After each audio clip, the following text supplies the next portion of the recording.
Growing up in New Mexico, Mike Mullane says he always knew he wanted to be an astronaut. I'm an astronaut because my dad retired. My mom and dad retired in Albuquerque. I could just step outside my door, walk 100 feet from the house, and it was like being in a planetarium. But for several years, it looked like Mullane would never get close to reaching those stars. In the 60s, astronauts first had to be test pilots in the Air Force.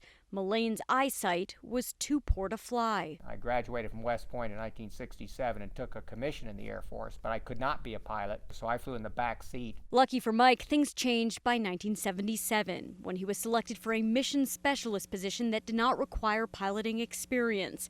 But it would be another 6.5 years of training and preparation before he was chosen to fly on the space shuttle. Every time you got assigned to a mission, it was you're weightless with joy, because that's what you live for. His wife Donna, also from Albuquerque, says while she was supportive of her husband's dream, when the countdown began, 3, 2, 1. Emotions were running high. We have SRB ignition and we have liftoff. Liftoff. You learn very quickly what might happen, the danger in what he was doing. She says what you won't see in the movies or on TV shows are the 2 astronaut escorts beside the astronaut spouses at launch time. I tagged it when we first picked our astronaut escorts as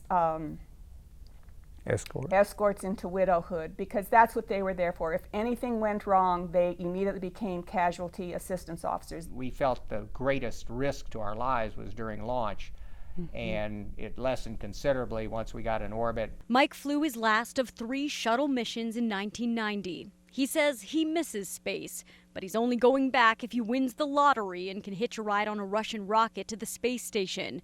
So we had to ask, does he think New Mexico's spaceport will ever be profitable? I think it's eventually going to pay off when they finally start flying the Virgin Galactic out there. I just worry about when that's going to be.